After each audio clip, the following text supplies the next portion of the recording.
I have been with Healthcare Partners for probably 2 years, and my experience has been absolutely terrific. When I go to a specialist, my records follow me.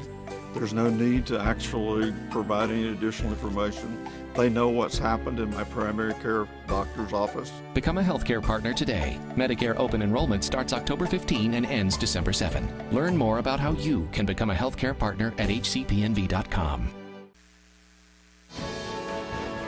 News 46 is brought to you by Comfort Hospice Care, where we give our patients and their loved ones peace of mind, knowing we provide the highest quality of care 24 hours a day, 7 days a week.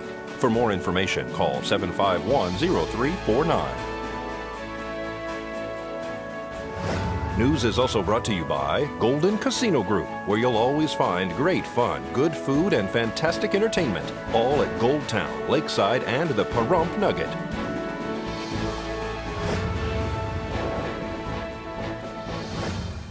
Tonight on News 46, the world says goodbye to Nelson Mandela. A community Christmas tree is ready for decorating. And a flash mob sings Christmas carols in the Albertsons parking lot. News 46 starts now. You're watching KPVM News 46 with Deanna O'Donnell and Jason Koblenz. News 46, local coverage you can count on. Good evening. It's Friday, December 6, 2013. I'm Deanna O'Donnell. Jason Koblenz is off tonight. Nelson Mandela died last night at the age of 95 years old. Mandela was a freedom fighter, a former prisoner of 27 years who led his country, South Africa, out of decades of racial oppression called apartheid. His belief of reconciliation, not vengeance, inspired the world after he negotiated a peaceful end to segregation and urged forgiveness for the white government that imprisoned him. Mandela, a former president, battled health issues in recent years, including a recurring lung infection that led to numerous hospitalizations. His defiance of white minority rule and long incarceration for fighting against segregation focused the world's attention on apartheid. Mandela will be buried in a state funeral on Sunday, December 15th, in his ancestral hometown of Kunu in the Eastern Cape of Province. Nye County Sheriff's Deputy Royce Avina was taken into custody last night for charges relating to a domestic dispute. The deputy was charged with stalking, false imprisonment, domestic battery, and burglary. He was released on a $10,500 bond. The Nye County Sheriff's Office has issued a release stating that Avina entered his current wife Crystal's residence that he is legally separated from and not on the lease agreement. He allegedly forced her into the bathroom to speak to her, preventing her from leaving. After a scuffle, his wife apparently struck Avina in the face. The release also stated that Avina has confronted Crystal on several other occasions and harassed her. Deputy Avina is on administrative leave from the Nye County Sheriff's Office. Former Deputy Darrell Taylor filed a lawsuit against Nye County, the town of Pahrump, and top law enforcement officers. Taylor was accused in 2008 of performing a sex act on a female jail inmate while she was in his custody. The deputy was arrested in March of 2008 and charged with kidnapping, sexual assault, and oppression under the color of law. The deputy was acquitted of the charges. No monetary amount was mentioned in the lawsuit. The National Fire Protection Association recently released a report that revealed between the years of 2007 and 2011, U.S. fire departments responded to an annual average of 366,600 home structure fires. During the same time frame, an average of 7 people died each day in the United States. As winter approaches and temperatures continue to dip, Pahrump Valley Fire and Rescue would like to remind our citizens of preventative measures to help guard against house fires and the potential for loss of lives. We spoke to Fire Chief Scott Lewis to get some tips in our first of a series of fire prevention with Pahrump Valley Fire and Rescue. When NFPA considers the number of statistics and the different types of house fires, cooking fires are almost at the top of the list consistently. And the reason is that people have a tendency to become distracted. Telephone rings, something else happens, they forget about the cooking that was occurring on the stovetop, and in essence then it will then eventually catch on fire depending on the materials that you're cooking. It can easily extend to your kitchen cabinets and other nearby placed materials. So it's a very dangerous situation, and it's usually a rapid deterioration of fire conditions. So people coming back in, they're becoming overwhelmed by the smoke conditions produced. there may be other people in the house. So it's a very dangerous situation all the way around. Sometimes people are cooking things that take a few hours and they want to leave their cooking unattended. Go down to the store, get a couple items while their turkey's in the oven, something like that. It's a bad practice in general to ever leave any cooking, baking unattended. It's not as bad a situation if you have an oven-type fire. As long as you keep that door closed, it's pretty much going to contain the condition. Turn it off. It's a safer approach. It's those stovetop fires that we're having a lot of problems with because people will try and reach over them. They'll try and maybe pour water on it, maybe a dry chem extinguisher. They get secondary burns because the material is splashing on them because it's hot, obviously. And so there's a lot of different problems that can come up. Children playing in the area even, scalding themselves with hot material that's on the stove.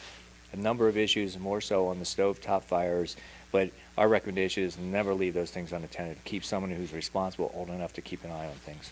If you have a stovetop fire, there's a couple different scenarios I can come up with. Underneath the actual burners, a stovetop fire, or even in the pan that you're cooking in, what should you do? The best things that you can try and do is have a lid close by. It's something that you can gently put on, come in from one side. Don't expose any of your body parts as you're doing it. Turn the heat off. So now you have dissipation of heat. You're covering it so you can be smoldering it. And so you're starting a good outcome.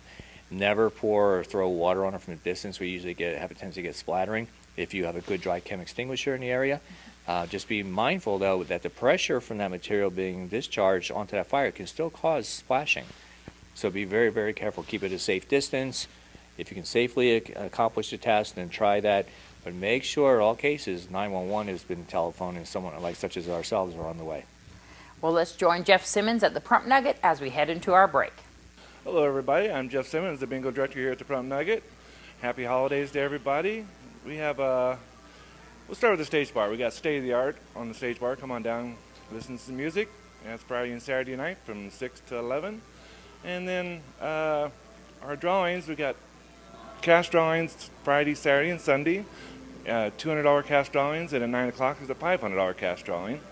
And then on Tuesday, December 31st, New Year's Eve day, we got cash drawings starting at 2 o'clock, starting at 4 o'clock, anywhere from $250, progressing up to 11 p.m., up to $2,000. Every hour there's a drawing. So come on down, looking forward to seeing you here on New Year's Eve. We got a lot of cash prizes to give away. And then bingo, we got a lot of stuff coming up for December. We got every night at 7 and 9 p.m. is lower buy-ins. 7 p.m. we have the guaranteed coverall, $200, $400, $600, or $800. And 9 p.m. is no split pots, and those are both lower buy-ins. Then every day we have lower buy-ins at the 11, 1, 9, 7, and 9, then all day on Sunday and Mondays.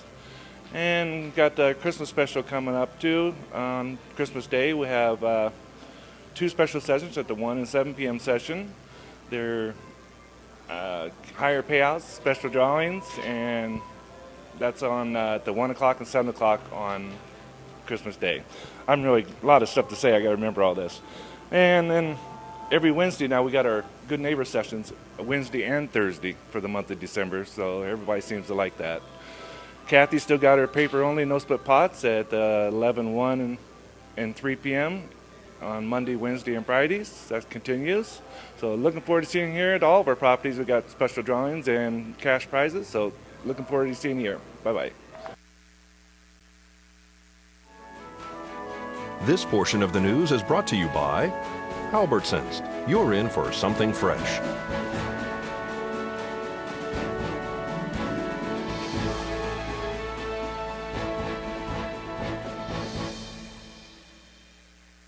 And welcome back. The U.S. economy added 203,000 jobs in November. The unemployment rate fell 7.0%, the lowest level since November of 2008, as more people say they got jobs and joined the labor force. This is encouraging news for the 11 million Americans who remain unemployed. The job market has been improving for 3 years now, but at a frustratingly slow pace. The community Christmas tree is ready to be decorated. All are invited tomorrow morning at 10 a.m. to join in the festivities. We're here in the Saddle West parking lot where Secret Santa has once again purchased the community Christmas tree.